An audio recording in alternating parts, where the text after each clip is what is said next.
Welcome back to the Swinging Blindly podcast, talking all things Major League Baseball. I'm Blaze Bryant. My battery, PJ Geary, unfortunately is dealing with a little bit of a family emergency. I anticipate, and he anticipates, being back next week. Facebook.com/Swinging Blindly podcast, on Twitter @SwingingBlindly, streaming live on the Colorcast Apple-only app, and it'll be available tomorrow at noon Eastern, wherever you get your podcasts. Hope you are doing well, as it, frankly, has been a little bit of a weird baseball day. I was just catching some of the Giants-Diamondbacks game in San Francisco a few minutes before he came over here.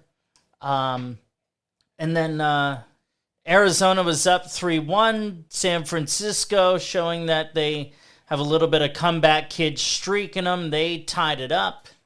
So that was really cool to see. So before I shut it off and got everything set up here, it was tied at 3.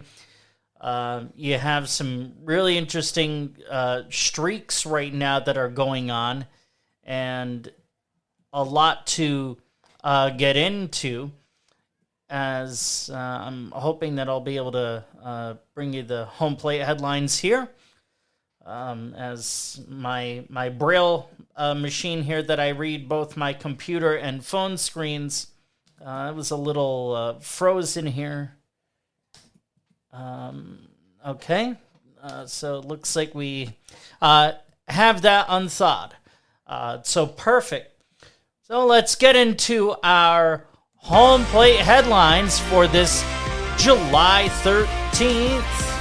Who's on first? The Toronto Blue Jays fired their manager, Charlie Montoyo. They currently are third in the wild card race with a record of 46-42. John Schneider, their bench coach, was promoted to interim manager. What's on second? What's on second? The Seattle Mariners won their 9th straight game. They beat the Washington Nationals in the first game of a doubleheader, 6-4 this afternoon down in D.C. It's their longest streak since 2003. Who's on first? Nope.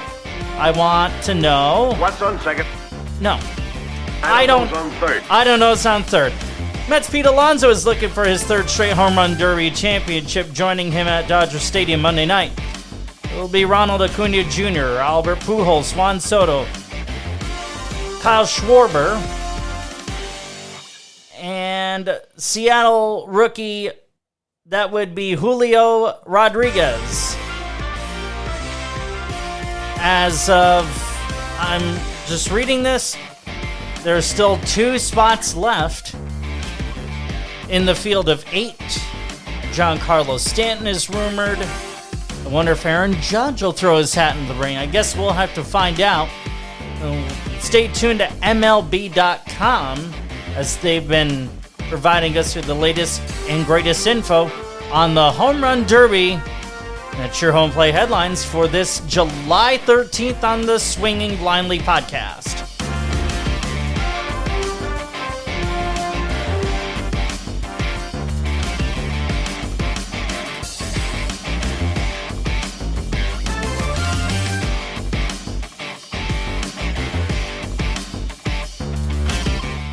Again, this is the Swinging Blindly podcast. Blaze Bryant flying solo. We'll get to your calls as we go along here, and depending on how many, we'll get in as many of it as we can, and go from there. I want to start off the top with the Blue Jays getting rid of their manager, Charlie Montoyo. As I said, their record is 46-42. They're third in the wild card, so they would be in the postseason as it stands today. They go to Minnesota to take on the Twins, who have the third best record in the American League and lead the Central Division. Of course, Houston leading the West, and of course the Yankees' best record in all baseball. Only team with 60 wins right now. They have 61. in spite of their 3-game losing streak. But Toronto would be going to Minnesota. They'd be playing in a postseason game, and they decide to get rid of their manager. I get it. Toronto has sucked in July. They have just 3 wins in the month. And it's July 13th as I'm speaking these words into existence. I get it. It doesn't look good. 2 things. A, you're over 500. And B, you have a really good roster who unfortunately is dealing with some injuries.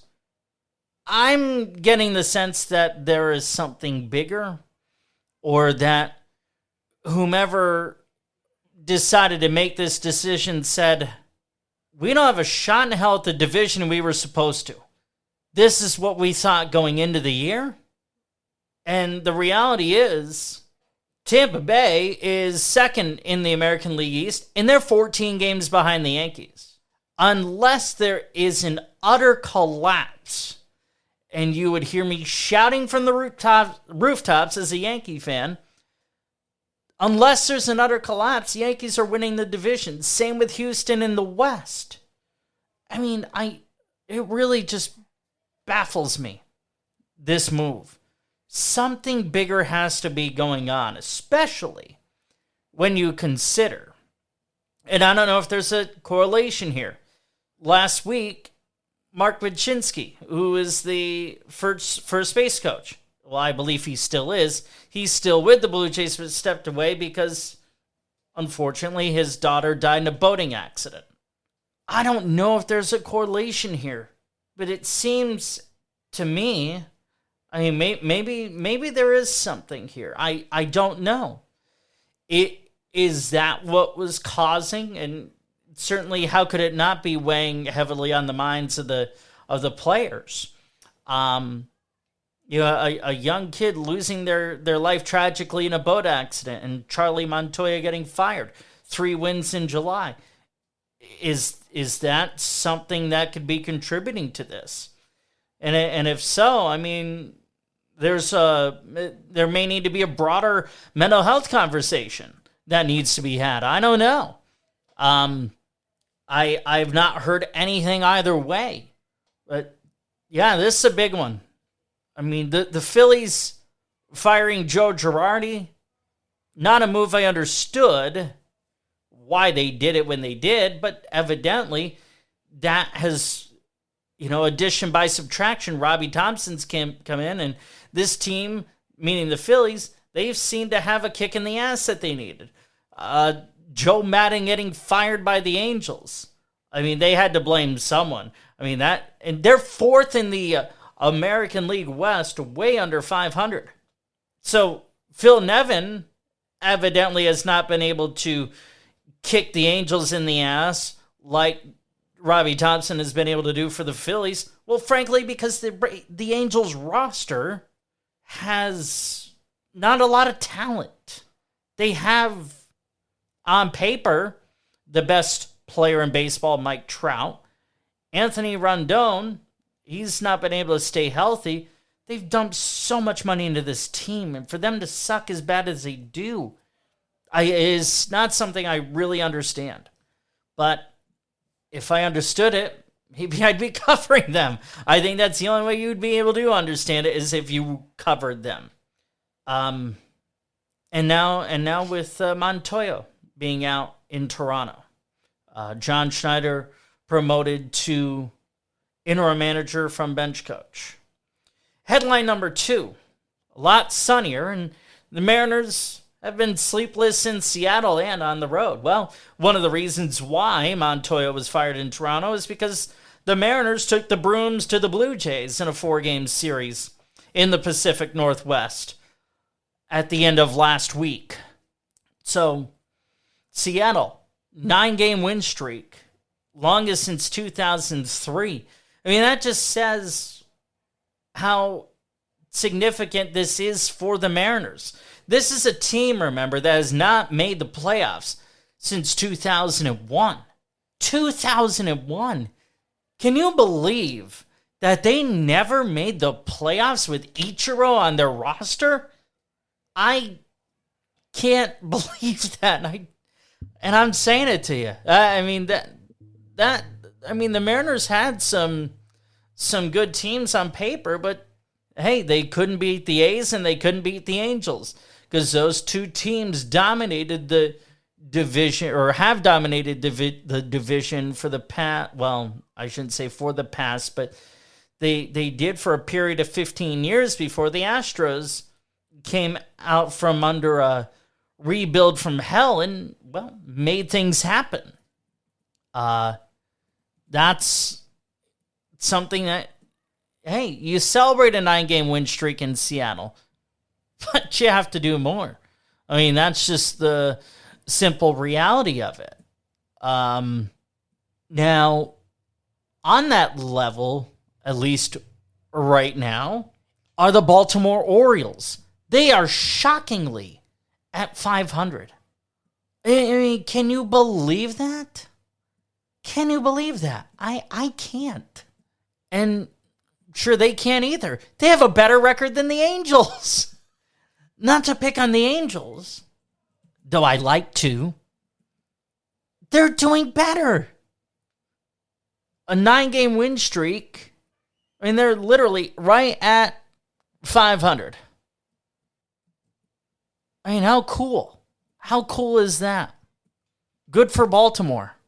Yeah, because I was just, kind of ripping them a little bit last week because of bad ownership and doing nothing for the team.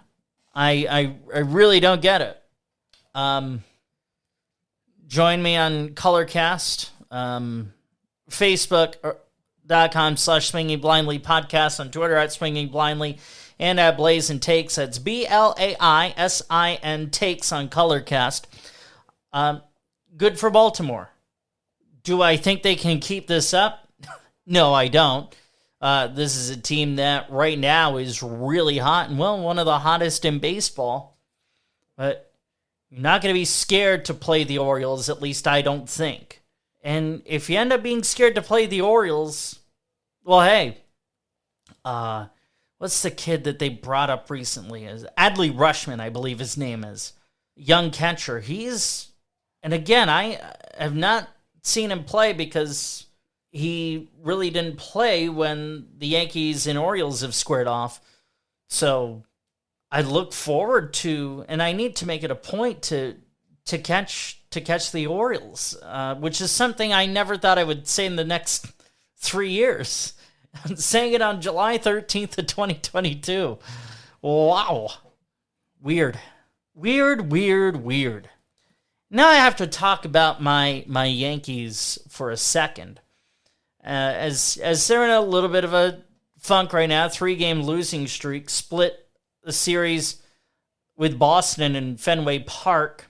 And I know I went out of my way to praise Rob Manfred for the good that he's done in baseball.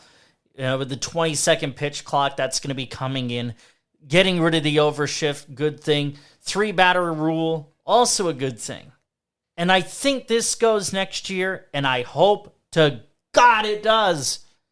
This runner on second nonsense is just plain awkward, dumb, stupid, nonsensical, abnormal. It does not feel like baseball at all. You have, starting off with a runner at second. I heard Joe Castiglione of the Red Sox call it the zombie man. John Sterling has called it the Manfred man, the ghost man, the X-man. Several names for this. And I didn't like it then. PJ didn't like it when it was first introduced. Neither of us did. We don't like it now. And, a runner at first, to me, makes more sense. But what do I know? And I'm not saying that the Yankees lost the game Saturday, which they ultimately did in extra innings, 7-6 against the Red Sox. I'm not saying that they lost because of this rule. But what I am saying is that it cheapens the game. Very much so. I think all things being equal, you eliminate the man on second in the 10th inning. I think the Yankees do win that game. Of course, you don't know. But the momentum sure as hell felt like it. Red Sox came back because the Yankees, their bullpen has been downright sensational until this blip, this 3-game losing streak, that unfortunately falls largely on their shoulders. Clay Holmes has not been himself. Hey, he's been otherworldly. Every reliever, every pitcher goes through a streak like this. Or old as Chapman. I mean, I've seen it with him that in a game where there's not a lot of urgency, the guy cannot throw strikes. He needs pressure. He needs a sense of urgency to throw strikes. I mean, right now, I feel like I'd have better command as a blind person than Chapman. That's where we stand with him. And Wandy Peralta, I mean, I like him, but the simple reality is that he's not quite made for, big time. I appreciate the 8 hearts that I am seeing here. I don't know. It's something that I'm at this point not worried about. I mean, I worry more about Joey Gallo every time he steps up to the plate. I really do. I mean, but then hell, how could you not? With the way he's looked at bat this year. I mean, absolutely paltry for Joey Gallo. And last night, or Tuesday night against the Reds, again, I mean, another collapse. Anyhow, enough about that. Let's talk about something really cool that happened over the weekend. Keith Hernandez, who was a great first baseman. There are those who saw him play that feel he was the best defensive first baseman of all time and a darn good hitter to boot. Well, his number was retired by the Mets, and I've not had a chance to look at the ColorCast chat, so I'm going to play this until we can get a call here on ColorCast at Blazin' Takes, BLAISIN Takes. Here's Keith Hernandez's retirement speech from over the weekend at Citi Field. I got to bring this up here. Well, try that again. I believe this was an operator error on my part. Let's give it a go now. The audio's not working. Oh, well. Not sure what this is about. All right, a little bit of a technical issue here. Let me try one more thing. Cardinals. All right, we got it. My software kind of glitched on me. So here's, which one is this? All right, this is Keith's speech from Citi Field. My software's glitching on me here. I apologize. So we don't have the audio.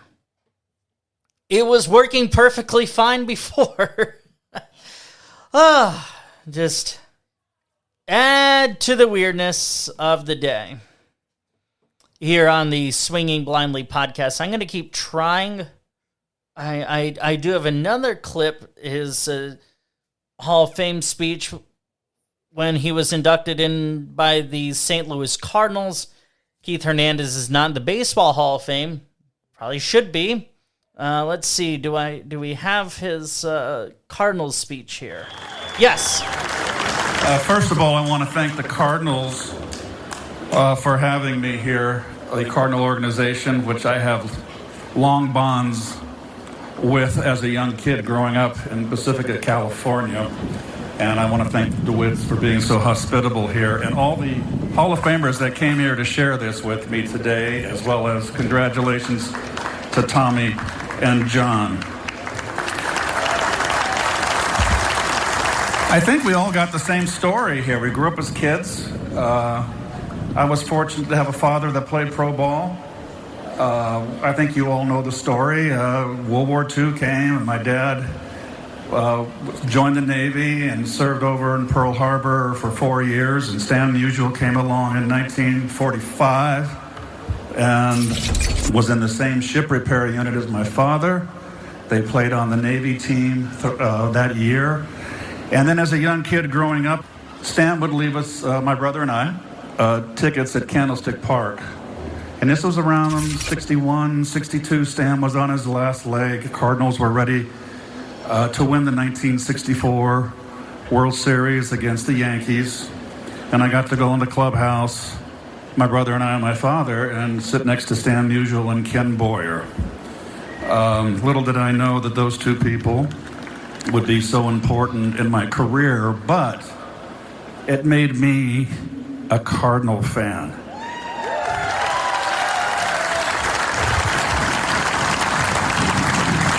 And I'm born on the same day as Mickey Mantle, so Mickey Mantle was my favorite player. But in '64, when they played the Cardinals, I was in 4th grade, I think.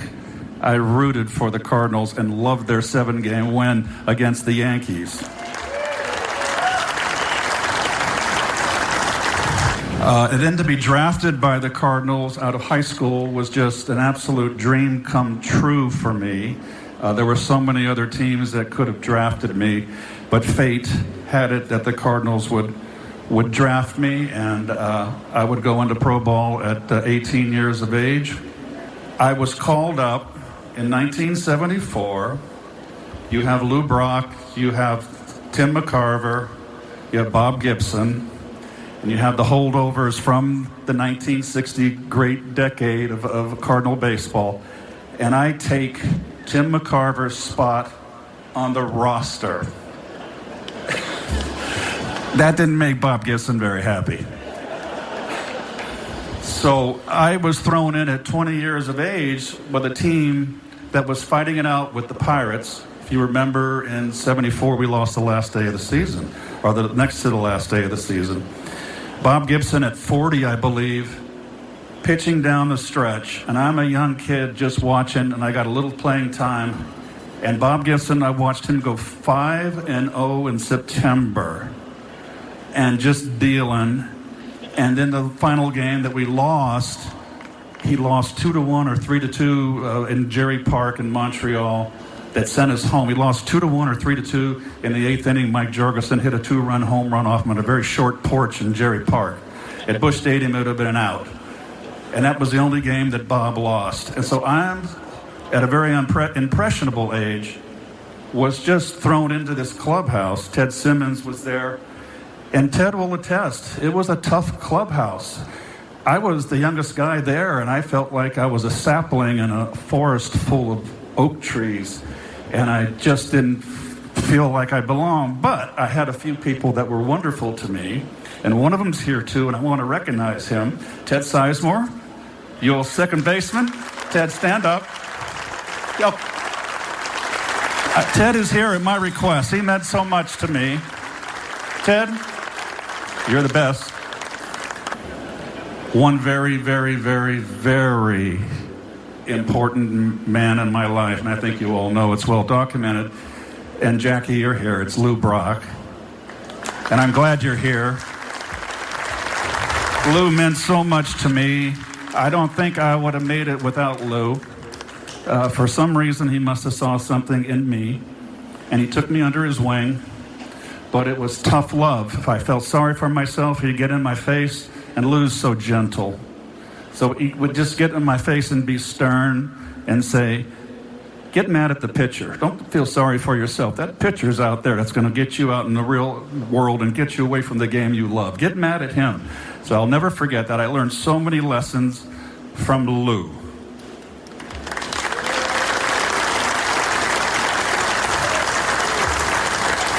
And I must say that when the time came when the Cardinals hired Whitey Herzog to take over the ball club. We were a team that needed leadership and guidance. We had talent, a lot of young talent, but didn't know what to do with it. And we needed someone to lead us. And Whitey, from day one, the first meeting we had in spring training, set the tone and let it be known that he was in charge. And he really, I don't know if we would have turned it around and eventually win the 82 World Series, and I mean this, if it wasn't for Whitey.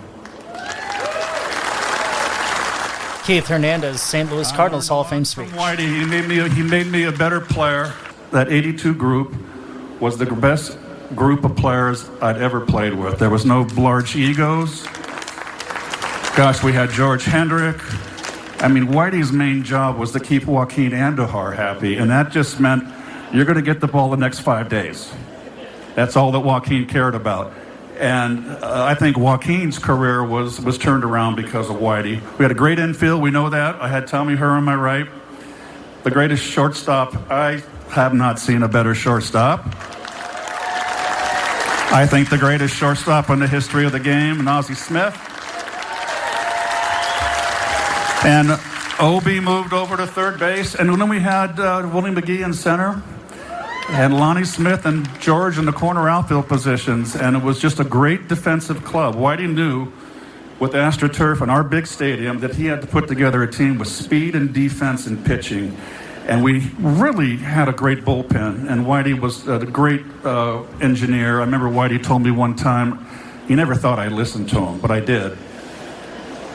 He said, when the game is early and my pitcher hasn't got it, my starter, and it's 3-0, and he's in trouble, if I keep him in the game or I run him out there another inning, and he gets in trouble, it could be 6-0, then we lose the game. We're out of it. So he would make the pitching change. And we had the bullpen for him that was just fantastic, with Bruce anchoring it or saving the games for us. And, of course, Red Shandy. Like, how can I forget Red? My first manager. Red didn't talk much, but when Red was fired in '76, we lost over 90 games, and I told Tim, I looked it up in Baseball Reference, I believe it was the only time the Cardinals had lost over 90 games since like 1914. Red gets fired, and I told Red, I was one of the reasons why you got fired. Red went to Oakland to coach for 2 years, and then Boyer got the job in '79 and brought Red back as a bench coach. Red all of a sudden had this personality. He was talking, and I learned a lot from Red on the bench. I said, Red, I didn't know you could talk. And I said, why wouldn't you talk to us before? And he goes, well, Keith, I don't leave the players alone, I just run them out there. I write the lineup, I want to leave them alone. I said, well, Red, you got Gibson, Brock, all those veterans. I was 20 years old. But anyway, I survived with a lot of help from a lot of people. So I can't tell you how thrilled I am to be a part of this Hall of Fame.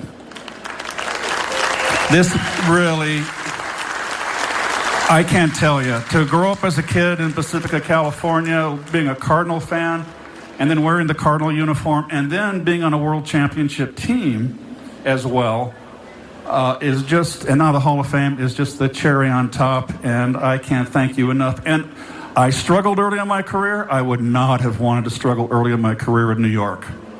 That would have been rough.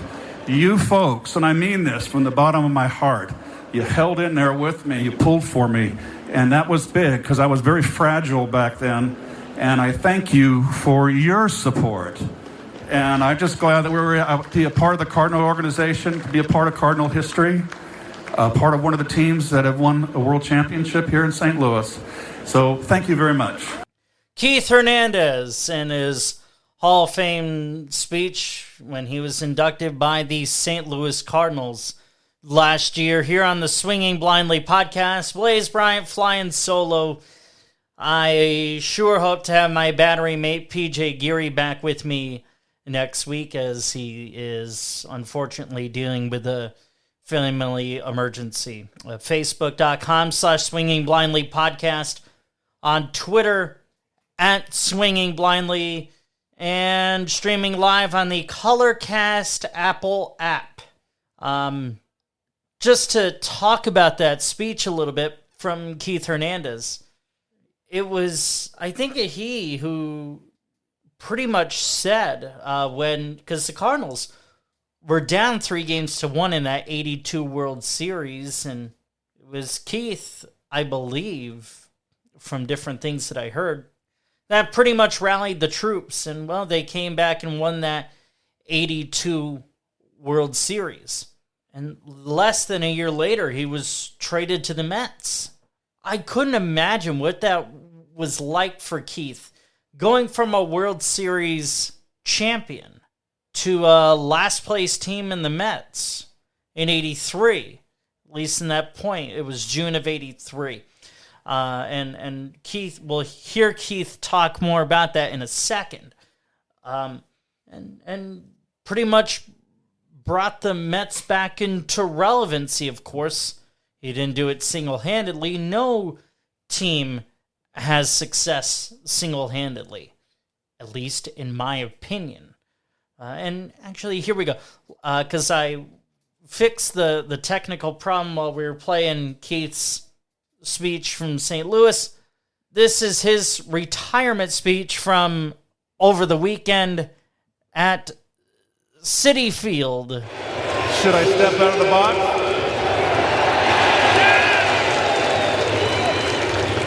You guys are great. I am so honored here, and I think it's just appropriate that I give my special thanks to the New York Met organization and the Met personnel that put this event together.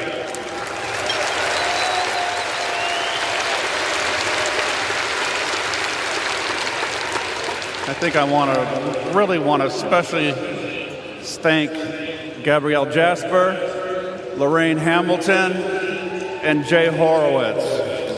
Jay's been here forever.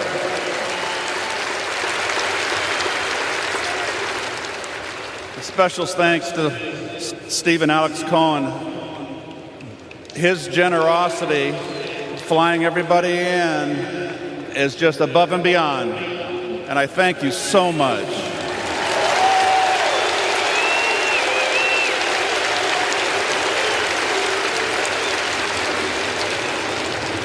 And I want to thank the committee that voted me into this retirement of my number.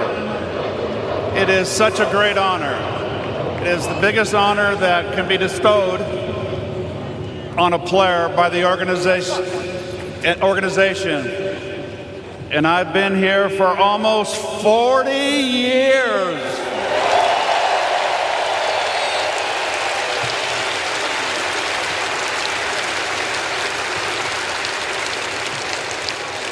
My brother was introduced earlier, Gary.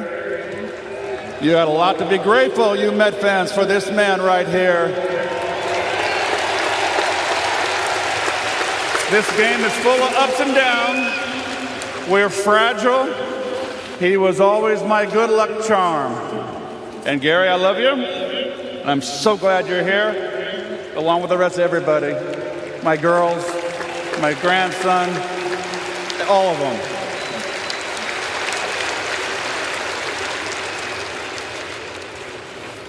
Well, June 15, 1983, I've learned and read that it was a joyous day in Met Nation.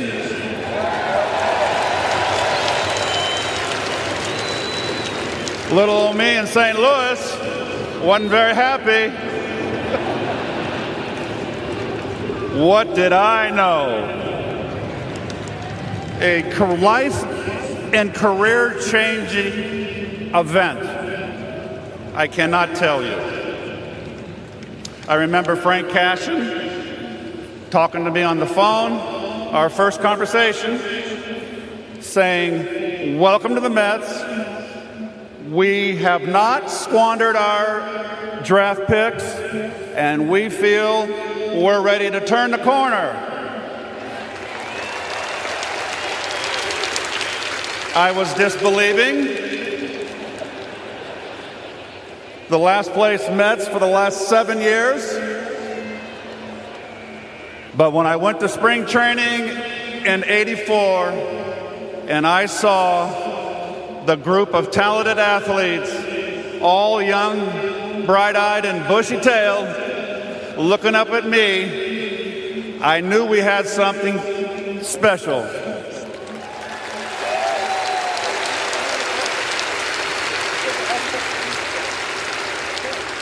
And we did.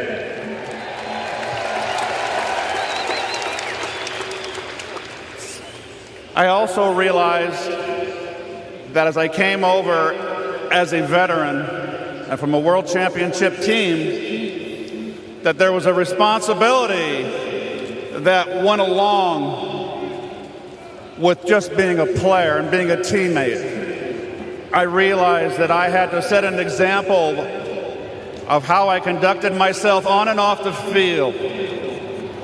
And I embraced that. I have a lot to be grateful for to Lou Brock. We always make fun of Lou Brock up in the booth, but Lou really groomed me for a leadership role in the latter parts of his career for the Cardinals. Well, I brought all that knowledge with me to New York and Flushing.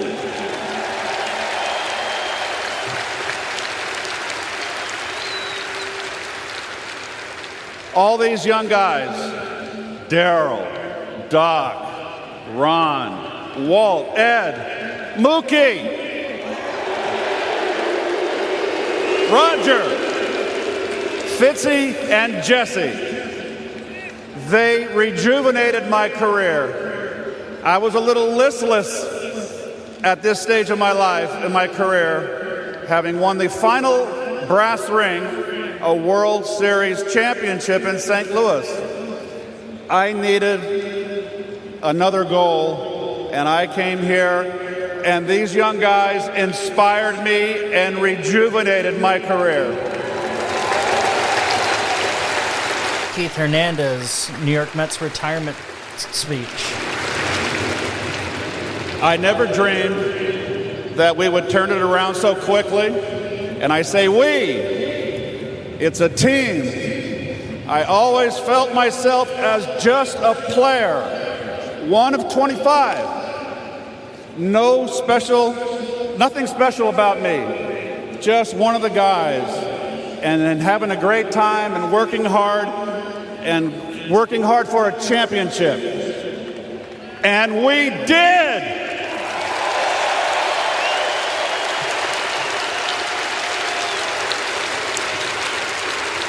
In 3 years, 108 wins. And then we felt, since we won by over 20 games, we thought we'd make it a little interesting for our fans and have a hard time in Houston and against Boston.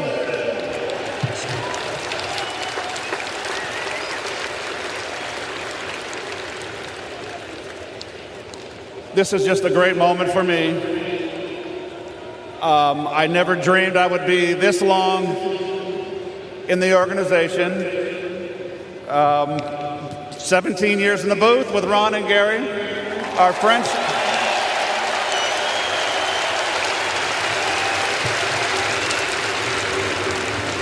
friendship and camaraderie means so much to me.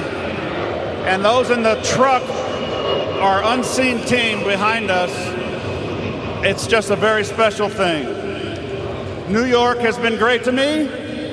The Mets have been great to me. New York has been great to my children. They got to come to Manhattan and take in the culture of New York, everything New York has to happen. I will say one more word, a couple more words. This current team, I love to watch.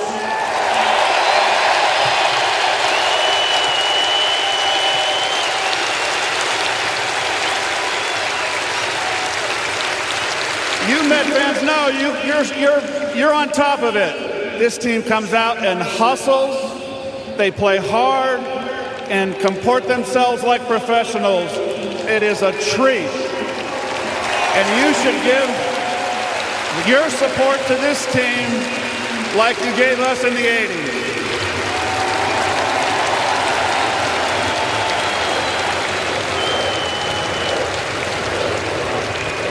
I must mention my mom and dad, who groomed my brother and I. Everything was for us.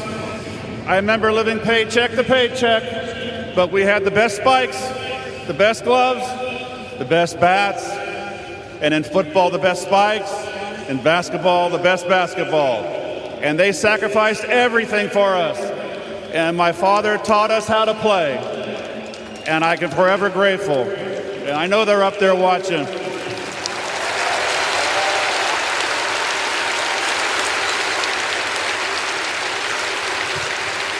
I'm done. Now, hold on.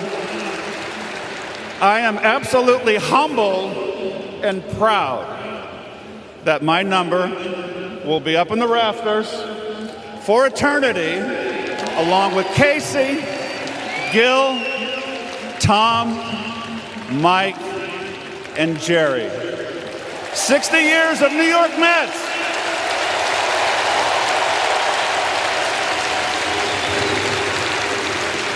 I thank you all. I am truly overwhelmed.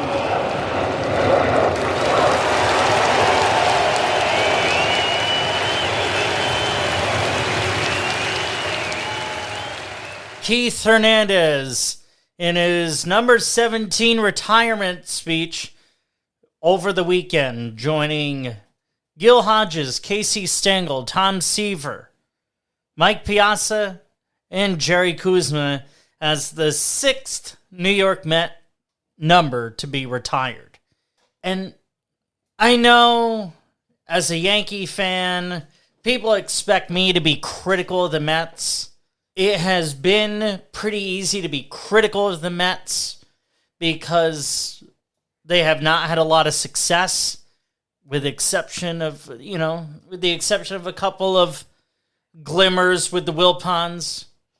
The Mets have always done one thing right. I mean, I shouldn't say they've only done one thing right. That did not come out of my mouth the way I intended it to. One thing the Mets have done right is be very intentional about whose number is retired and whose is not. One thing the Yankees do overzealously is retire numbers. To me, I mean, the way I've always seen it is you have to be in some sort of Hall of Fame in order for a number to be retired. I mean, the Yankees have plenty of people whose numbers are retired that, frankly, never belonged in that conversation. I believe Roger Maris's number is retired. Aside from hitting 61 home runs, he didn't do jack for his career. Ended up with, I want to say, 275 homers total. So that 61 season was an outlier. But then, of course, you have the Don Mattingleys of the world who, had he been able to stay healthier, he would have had a longer career and thus been in the Hall of Fame, but you certainly could make a case for him. That's just my feeling. What say you? Facebook.com/swingingblindly podcast, on Twitter @swingingblindly. A few more minutes here on the live Colorcast stream here. It's an Apple app only. So that's where we stand.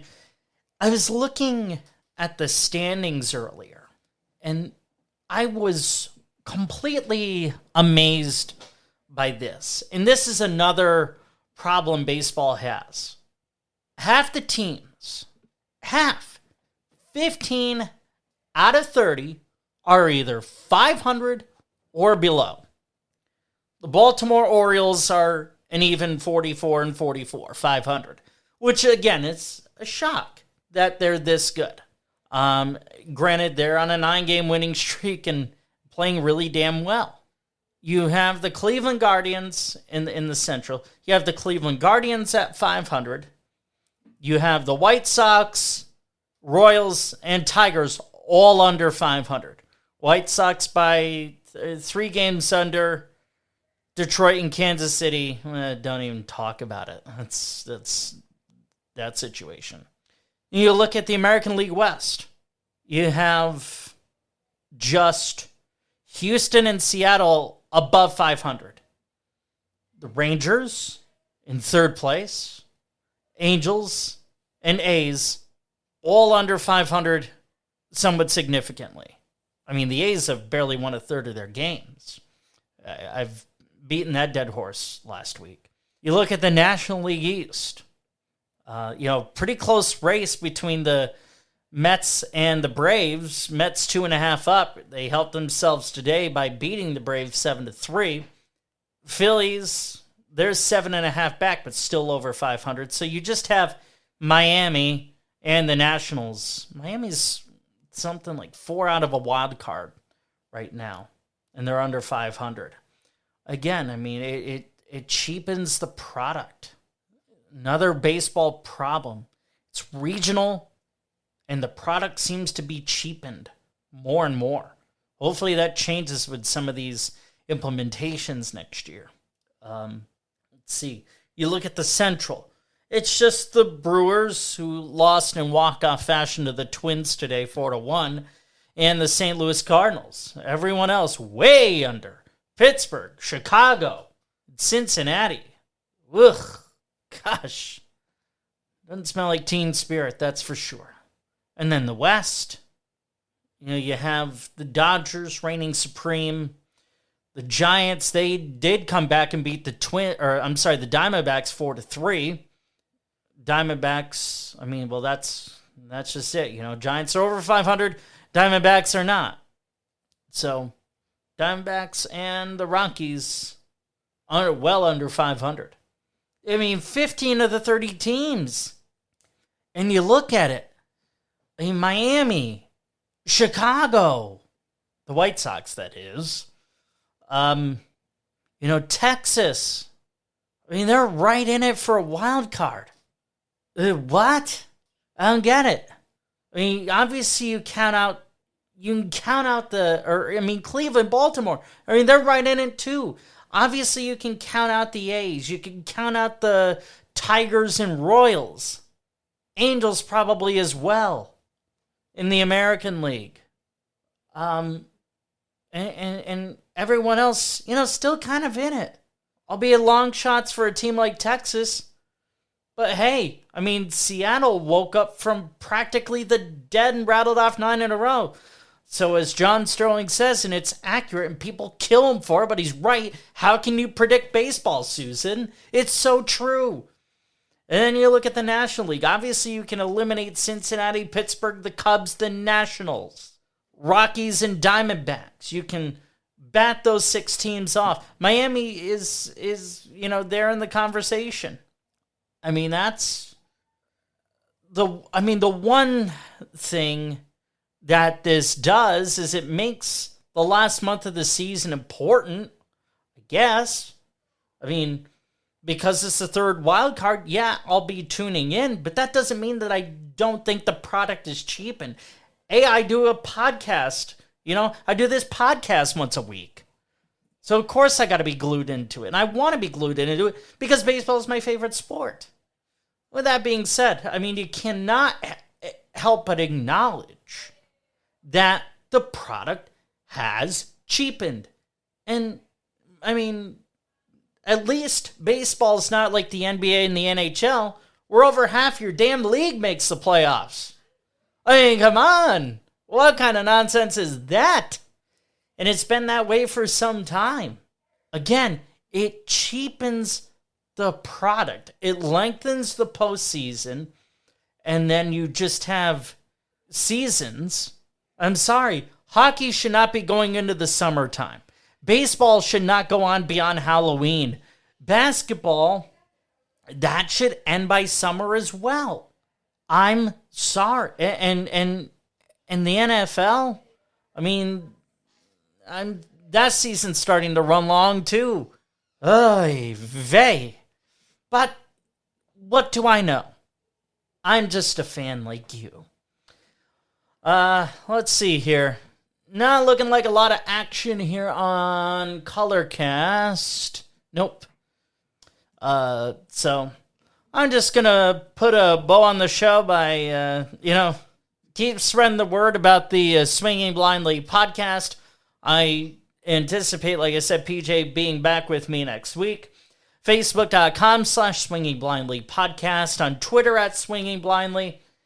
And well, if you look at the Colorcast numbers, it's been Zippo last week. It was Zippo last week and Zippo this week. So clearly I'm swinging really blindly and missing. That just means you can't get any worse, I guess. So, you can sum this show up in just a few notes. I'm just having a little fun at this point. Thank you so much. Subscribe wherever you get your podcasts. Available pretty much wherever you get your podcasts. PJ and I will be back next week. We'll recap the Home Run Derby, All-Star Game, and much more. I'm Blaze Bryant for the Swinging Blindly podcast.